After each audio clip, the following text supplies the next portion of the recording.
मुंबई के MHB colony police ने dating app के जरिए चलाए जा रहे एक बड़े फ्रॉड रैकेट का पर्दाफाश किया है। इस मामले में पुलिस ने कुल 21 लोगों को गिरफ्तार किया है, जिनमें 6 महिलाएं और 1 क्लब मैनेजर भी शामिल है।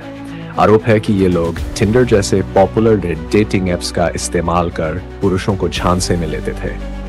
उन्हें बोरीवली स्थित एक क्लब में बुलाया जाता था, जहां उन्हें महंगे खाने पीने और अन्य सेवाओं के नाम पर जबरदस्ती भारी भरकम बिल थमा दिया जाता।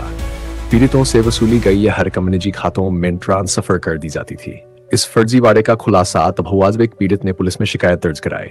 शिकायत के आधार पर कार्रवाई करते हुए एमएचबी कॉलोनी पुलिस ने इस पूरे गिरोह को पकड़ने में सफलता हासिल की। पुलिस को संदेह है कि यह गिरोह मालाड इलाके में सामने आए इसी तरह के अन्य मामलों से भी जुड़ा हो सकता है।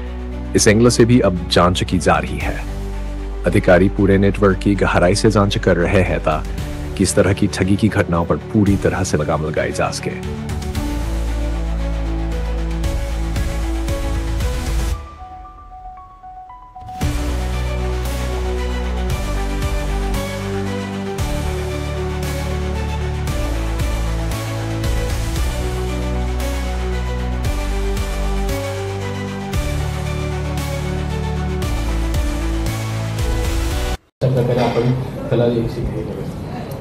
याच्यामध्ये आपण एमएचबी पोलीस स्टेशन बोरिवलीच्या गुन्ह्यामध्ये 15 पुरुष आणि 6 महिला यांना अटक केलेली आहे। या गँगची मोडस अशी एक जवळपास आज मार्केटमध्ये 12 प्रकारचे डेटिंग ॲप्स आहेत। तर त्या ॲपवरती हे फेक प्रोफाईल बनवतात आणि या आरोपींनी यापूर्वीसुद्धा मागील वर्षी गुन्हे केले होते। काही त्याच्या पार्टनरने सुद्धा हे नवीन आता गँग ओपन केलेले आहेत। तर त्यांनी त्यांच्या काही मैत्रिणी दिल्ली उत्तर प्रदेशवरून बोलवल्या। हे 15 दिवस मुंबईत असतील, 15 दिवस हैदराबाद जातील, हे करतील। ही एक 2 टीम काम करते। एक प्रोफाईल बनवणं आणि रिक्वेस्ट टाकणं, दुसरी टीम जी आहे ती हॉटेलमध्ये तिथं मॅनेजमेंट पाहणं। याच्यामध्ये तो हॉटेलवाला सामील असतोच। आपण जे आमच्याकडे दोन्ही गुन्हे झाले, दोन्ही हॉटेलचे जे मॅनेजर आहेत ते याच्यामध्ये सामील असल्याचं दिसून आलं। त्यांना आम्ही अटक केलेली आहे।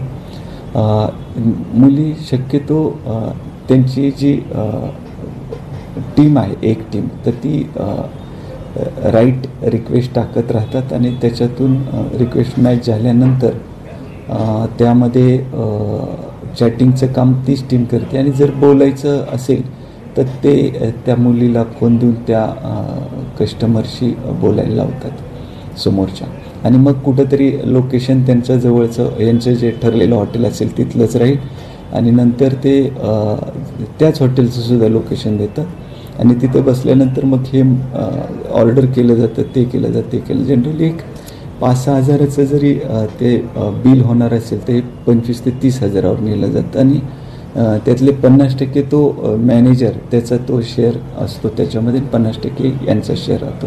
तर अशा प्रकारे जवळपास रोज 4-5 ते कॉल अटेंड करतात आणि अशा प्रकारे ही फसवणूक सुरू आहे। सर, असे किती हॉटेल्स त्यांनी हे केलेले अड्डे बनवलेले आहेत आणि कुठल्या प्रोफाईलला, एक विशिष्ट प्रोफाईल ते कुठल्या प्रोफाईलला टार्गेट करतात? नाही, आता जनरली डेटिंग ॲपवर कोणी आपण पाहतो तर कोणी त्याच्यावरती सर्च करत असतात आणि ते त्यानुसार त्यांचं ते डेटिंगवर जाण्याचं ठरत असतं। बोरिवलीमध्ये पाहाल तर आपल्याकडे बोरिवली आणि मालाड आणि बांगूरनगर याच्यामध्ये 3 हॉटेल जे आहेत त्या ठिकाणी यांनी मॅनेजरशी टायअप केलेलं होतं। यामध्ये आपल्याला तक्रार प्राप्त होताच तेवढे सिरियसली आपण ह्या घटनेकडे पाहिलं आणि ही गँग आपल्याला मिळालेली आहे।